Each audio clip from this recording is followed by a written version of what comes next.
Muy buenos días a todos. Mi nombre es Ana Estrella. Tengo el honor de ser parte del programa de GSD en Connecticut.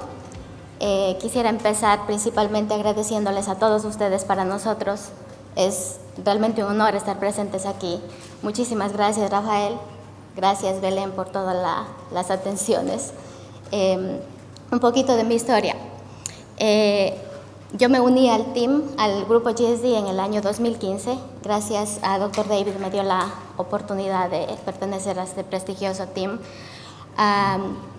Conocí a Dr. David en el año 2009, ya que mi hija fue diagnosticada con glucogenosis tipo 1A en el año 2008. Estábamos supuestos a comenzar con la charla de Dr. David, pero él decidió que vayamos primero yo y luego Katy, y a las 12 probablemente Dr. David va a dar la charla.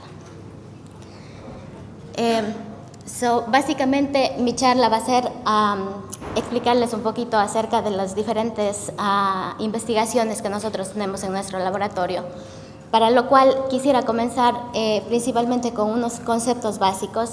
Yo creo que el 99% de las personas que estamos aquí estamos de cierta manera relacionadas con GSD, y algunas de las palabras que voy a mencionar probablemente ustedes la hayan escuchado en algún punto de sus vidas.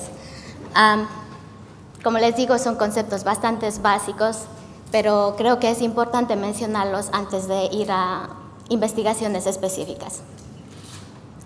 ¿Qué es el ADN? El ADN básicamente es considerado como la mayor molécula de la herencia. Principalmente está encargado de transmitir, de expresar y almacenar información genética que es de fundamental importancia para el desarrollo biológico de numerosas especies. Como podemos ver en las fotos, el ADN es una molécula bastante larga que presenta la forma de una escalera, y está constituido por unidades estructurales más pequeñas a las cuales denominamos nucleótidos. Los nucleótidos podemos observarlos ahí, son la adenina, la timina, la citosina y la guanina. Cada nucleótido está representado por un color específico y por la inicial, que nos va a ayudar a diferenciar dentro de la estructura del ADN. Esos nucleótidos necesitan agruparse o necesitan estar ordenados perfectamente para dar lugar a la formación de la secuencia del ADN. Usualmente, cuando los estudiantes vienen a nuestro laboratorio, trato de explicar lo siguiente. La secuencia de ADN o la secuencia de nucleótidos es comparable como un alfabeto. Nosotros en un alfabeto presentamos desde la letra A hasta la letra Z en un orden totalmente perfecto.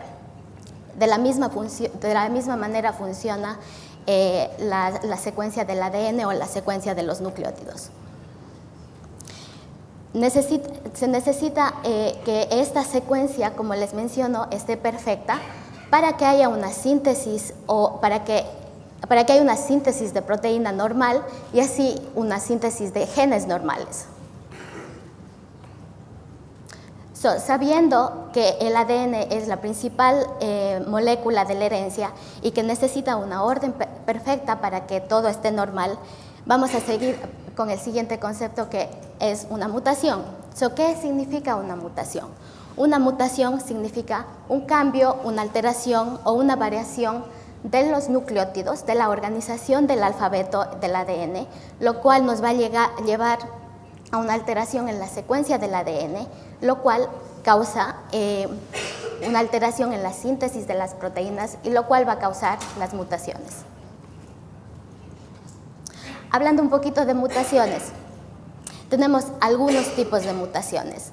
Hay las mutaciones, por ejemplo, producidas por mecanismos externos como, por ejemplo, altas temperaturas, ciertas sustancias químicas. A estos se les denomina mutágenos. Las mutaciones también causadas por una alteración en la secuencia de ADN, como mencioné anteriormente. Y también se ha conocido de mutaciones que no causan ninguna enfermedad o que son silenciosas. Otras que son, por el contrario, muy fatales y que pueden causar la muerte, inclusive en el embrión.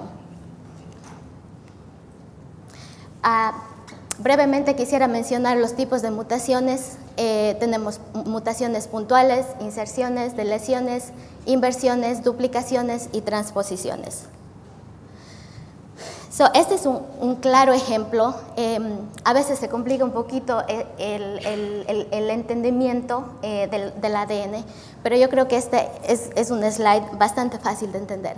Este es el alfabeto normal de nuestro ADN. Como mencioné, los nucleótidos están representados por una letra específica y por un color específico. Esta es una secuencia de ADN totalmente normal. Ahora, ¿qué pasa en una mutación? Podemos observar que aquí el nucleótido normal es A, pero en este lugar se dio la sustitución de otro nucleótido totalmente diferente que está sustituyendo la letra A, está sustituyendo la adenina por la citosina. Eso significa que es una mutación por sustitución. Tenemos aquí un ejemplo, una oración simple. Para los que entienden inglés, esos dos son ejemplos. Por ejemplo, una oración, pon más sal del mar, que esa es la secuencia normal de la oración.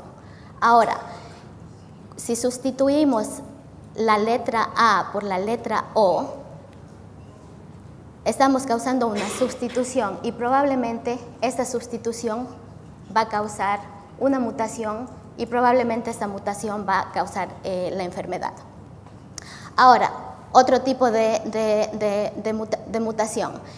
Tenemos el nucleótido A, pero extra tenemos 2 nucleótidos. También va a causar alteración en el ADN, también puede ser causante de una mutación. Tenemos aquí también un ejemplo, me parece que es... no tengo un ejemplo. Y la tercera es un ejemplo claro también de supresión, que hemos perdido totalmente el nucleótido A. También es causante de la mutación. Tenemos 3 ejemplos, una sustitución, una adición de nucleótidos y una supresión de nucleótidos.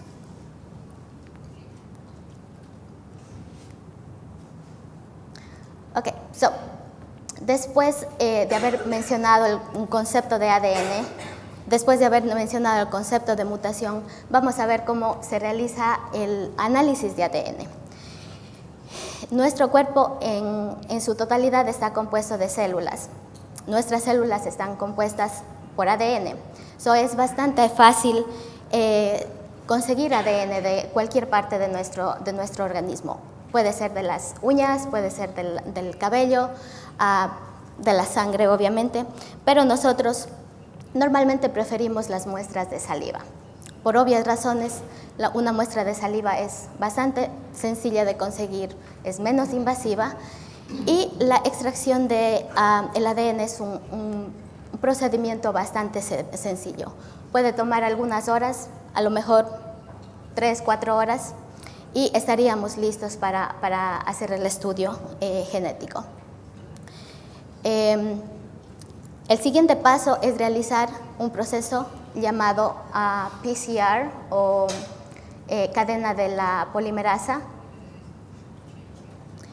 que básicamente esto significa que vamos a tomar un pequeño fragmento de ADN y esta máquina, que es como, yo le considero como una cocina, va a usar temperaturas muy altas y va a usar temperaturas muy bajas, lo cual va a permitir que este pequeño fragmento de ADN se multiplique grandemente, desde miles de copias a millones de copias. Y esto nos va a facilitar observar la secuencia del ADN para un específico gen. Este es un proceso bastante largo y va a depender mucho de qué gen estemos estudiando. Por ejemplo, para los genes tipo 1A, el gen es relativamente pequeño, está constituido probablemente de 6 porciones. lo cual puede tomar aproximadamente una semana para realizar el estudio. Muy diferente a los tipos 9, por ejemplo. Los tipos 9 son genes extremadamente largos. Probablemente tengamos 66, alrededor de 66 porciones que estudiar. En los tipos 9, por ejemplo, puede tomar inclusive meses. No es, yo siempre les digo a los pacientes, no es un examen de sangre que uno toma la muestra de sangre hoy y mañana están los resultados. Es un examen bastante tedioso, es un examen que requiere bastante tiempo para estudiar. En nuestro laboratorio nosotros contamos con los ejemplos normales de la secuencia de cada gen. Lo que hacemos es, nosotros recibimos esto, como mencioné, cada nucleótido está representado por una letra y un color. Nosotros tenemos el ejemplo de una secuencia normal y lo que hacemos básicamente es comparar con la secuencia de los pacientes.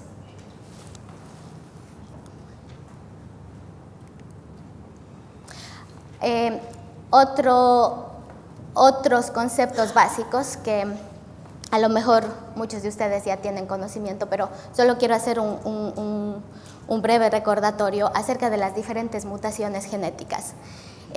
Mencionemos la primera, que es la herencia autosómica recesiva, que básicamente es muy fácil de entender en esta fotografía, en la que se da este tipo de herencia cuando se presenta un padre portador, una madre portadora, y va a haber un 25% que este niño herede los genes mutados de cada uno de los padres. Esto es lo que pasa en mi caso. Mi esposo es portador, yo soy portadora y tuve el 25% de suerte de tener una hija con glucogenosis. Ahora, también en mi caso, tengo un hijo que no heredó ninguno de los genes. También corrí con la suerte de tener un hijo sano, totalmente sano. Y hay un 50% de que los hijos en este tipo de herencia sean igual a los padres, o sea, que sean portadores. Aquí otro ejemplo, muchas veces me preguntan a mí, no entiendo qué significa heterocigoto, no entiendo qué significa homocigoto. Heterocigoto significa carrier o portador. Yo soy heterocigoto y en este caso mi hija es homocigota. Vamos a las herencias dominantes. Las herencias dominantes son totalmente diferentes. Casi la mayoría de nuestros tipos de glucogenosis presentan esta herencia, la herencia autosómica dominante, a excepción de unos cuantos. La herencia dominante, en la cual básicamente un individuo va a heredar una copia normal y una copia mutada del gen. Desafortunadamente, en este caso, la copia mutada va a dominar o va a anular la copia sana. En este caso, hay un 50% de probabilidades que los hijos presentan la enfermedad, y un 50% que sean sanos.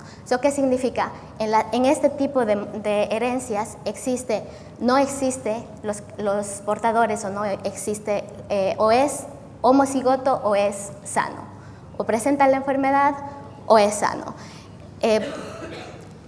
Esta enfermedad se da tanto en hombres como en mujeres. Se da en varias generaciones. Se ha visto familias que presentan padres con la enfermedad, hijos con la enfermedad, nietos con la enfermedad. Se presenta de generación en generación. Ahora tenemos las herencias ligadas al cromosoma sexual X. Básicamente, tenemos que este tipo de mutaciones afecta al cromosoma X, como menciono. La herencia se da mucho más frecuente, no es igual entre hombres que mujeres, se presenta mucho más frecuente en hombres y generalmente son niños que heredan el cromosoma X de una madre carrier. Como ustedes sabrán, los tipos 9 alfa y 9 delta de glucogenosis son de herencia ligada al cromosoma X.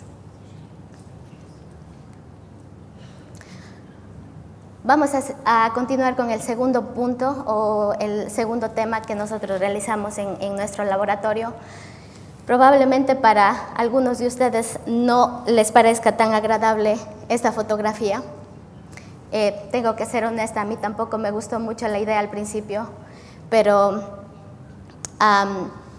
muchos científicos y muchos investigadores consideran que los ratones son candidatos ideales para el estudio para diferentes estudios de diferentes enfermedades, por obvias razones.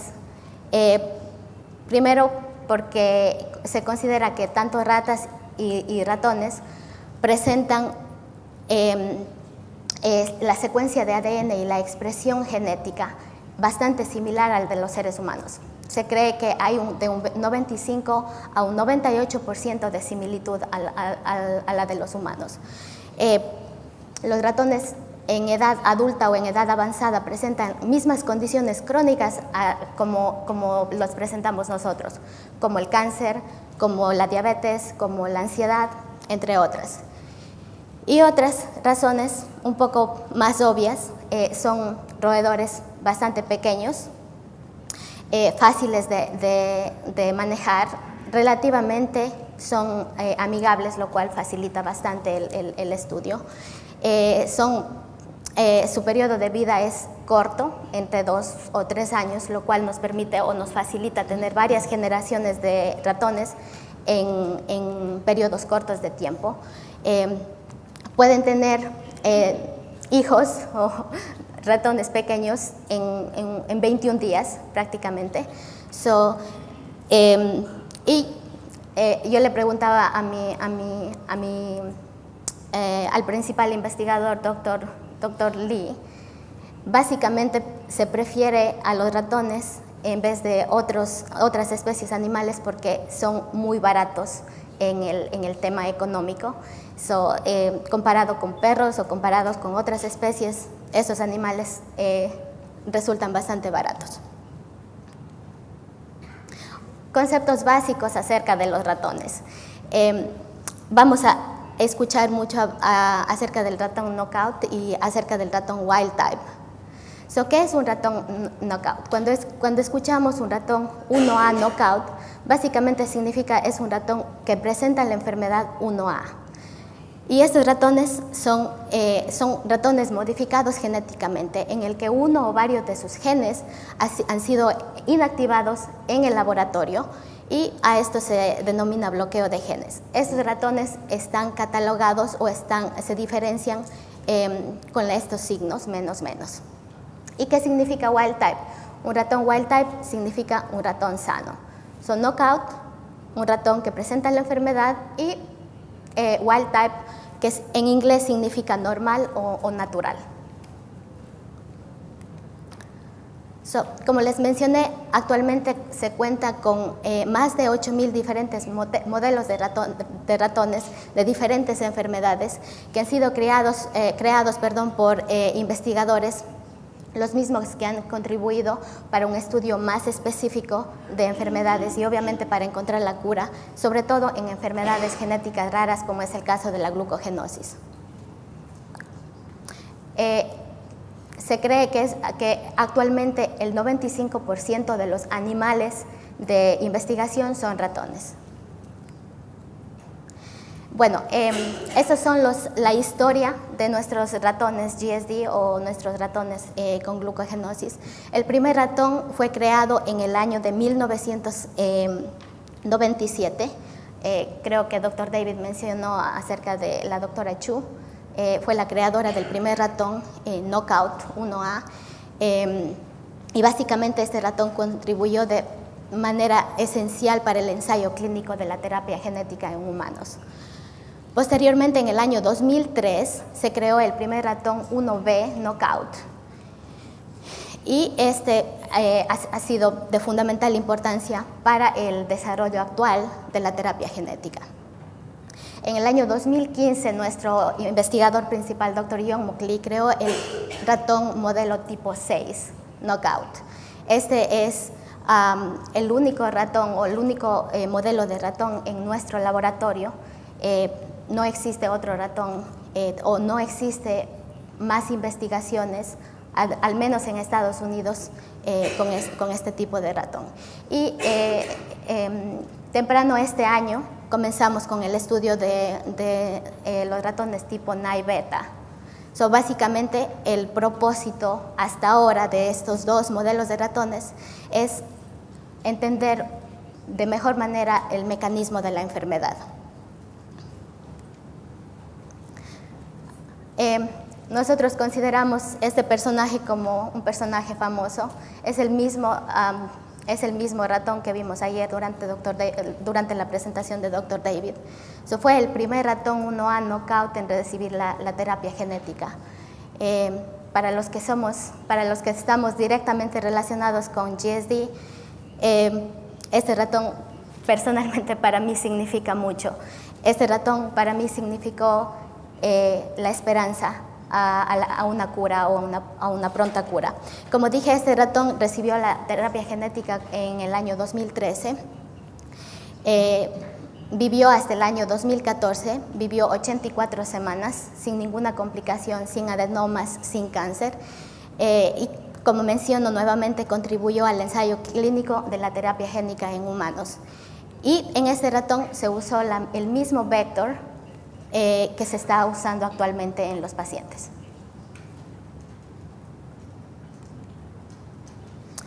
En el 2003, como mencioné, creamos, doctora Chu de NIH creó los ratones tipo 1B. Esas fotos resultan muy interesantes, ya que, recuerden, este significa wild type o ratón sano y este es un ratón 1B knockout. Claramente podemos diferenciar, este es un hígado, claramente podemos diferenciar que el hígado en un ratón sano es mucho más pequeño que un hígado en un ratón knockout. Lo mismo aquí en las fotos, claramente se diferencia un ratón sano o un ratón heterocigoto y un ratón knockout. La hepatomegalia es evidente. Esto también es bastante evidente. Podemos observar que la diferencia entre los ratones en cuanto al peso corporal es bastante la diferencia. Y en cuanto a los exámenes de sangre, los ratones 1B presentaron, knockout presentaron hipoglicemia, elevaciones en el colesterol, elevaciones en los triglicéridos, lo mismo que el ácido úrico y el ácido láctico. Y también la característica principal de los tipos 1B es la neutrofilia neutropenia, que son los neutrófilos bajos. Básicamente se llegó a la conclusión de que el ratón knockout 1B presenta exactamente las mismas características que un paciente 1B. Estatura pequeña, hepatomegalia, hipoglicemia, hipercolesterolemia, hipertrigliceridemia y la neutropenia.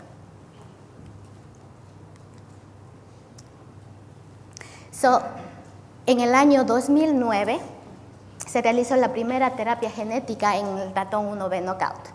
Y esto fue esta terapia genética fue considerada como una terapia de bajo control. Podemos ver básicamente que se mejoró la tasa de supervivencia y de crecimiento de los ratones, pero desafortunadamente en esta primera generación de terapia genética se continuó con la hepatomegalia y se continuó con la neutropenia. Podemos observar que se mejoró notablemente el peso corporal o la estructura corporal. El hígado, lamentablemente, se siguió presentando hepatomegalia. Metabolitos en la sangre se mejoraron, pero desafortunadamente, como menciono, el glucógeno persistió en los exámenes y de igual manera los neutrófilos. Se trató en el año 2017 una segunda generación, una terapia de segunda generación, lo cual, como se puede observar en las fotos, mejoró. Se logró supervivencia después de 24 horas de ayuno, una mejor estructura corporal, obviamente la prevención de adenomas hepáticos y de cáncer hepático, mejores resultados en lo que es exámenes de sangre, pero la neutrofilia y la disfunción o la alteración en la función de los neutrófilos continuó. ¿Qué pasó en la primera terapia genética con estos ratones? Mejoró la estructura la estructura corporal y los exámenes sanguíneos mejoraron de igual manera.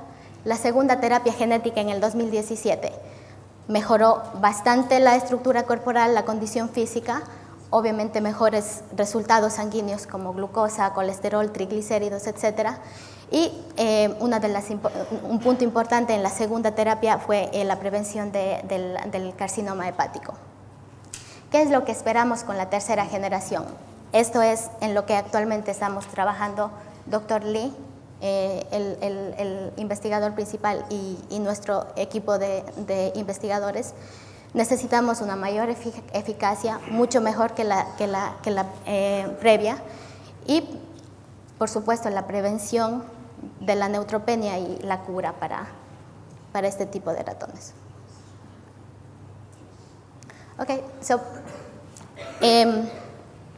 Tenemos también un grupo de ratones tipo 6, como mencioné, estos fueron creados en el año 2015, y el grupo de ratones tipo 9 beta. Ustedes saben, el tipo 6 es el llamado también la enfermedad de HERS, causado por la deficiencia de glucógeno fosforilasa, y el tipo 9 causado por la deficiencia de la fosforilasa quinasa. Esas generalmente son clasificadas como tipos de glucogenosis leves o moderadas, en la que se presenta también retraso en el crecimiento en la primera etapa de la infancia, hipoglicemia y cetonas altas en la sangre. Estas son las fotos de nuestros ratones tipo 6. Como pueden observar, este ratón es un ratón carrier, este ratón es un ratón knockout y este es un ratón wild type o sano tipo 6. Básicamente en estos tipos de ratones se observó que al igual que en los humanos, la enfermedad se presenta de manera leve. Aquí podemos observar que el peso corporal de estos ratones, del grupo de los 3 ratones, entre un joven y un adulto, no se puede observar gran diferencia. En los jóvenes, por ejemplo, el peso corporal fue casi el mismo. Se puede experimentar, o se observó que en los ratones viejos, el peso corporal en los knockout estuvo un poco o moderadamente disminuido a comparación de los wild type o de los portadores. Lo mismo no se presentó en las pruebas de glucosa en ayunas, no se presentó hipoglicemias graves. Podemos observar aquí que ni siquiera se bajó, a lo mejor al último, a las 24 horas, la glicemia bajó a no menos de 100. En lo que es el hígado, sí se mostró una diferencia entre el ratón normal o sano y el ratón knockout.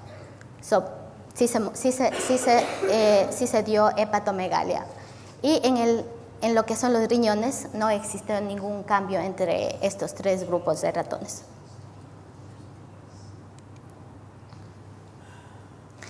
El siguiente grupo de ratones, el que comenzamos este año, es el grupo tipo 9 beta.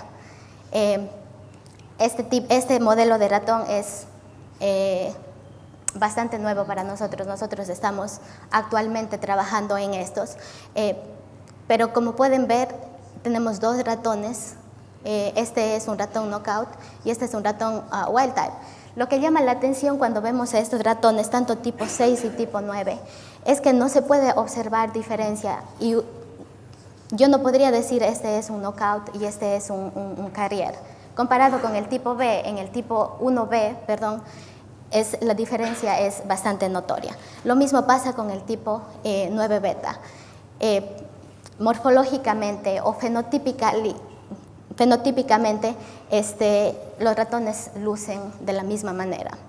Al igual que no existió en nuestras pruebas, no existió una diferencia notable en cuanto al peso corporal y se observó una hepatomegalia que es básicamente leve. Actualmente, como mencioné, estamos trabajando para obtener una mejor caracterización o un mejor entendimiento del mecanismo de la enfermedad entre estos ratones. De nuevo, ambos tipos de ratones, tanto tipo 6 y tipo 9, presentaron fenotipos o características muy similares a las que se presentan en los humanos. Muchísimas gracias.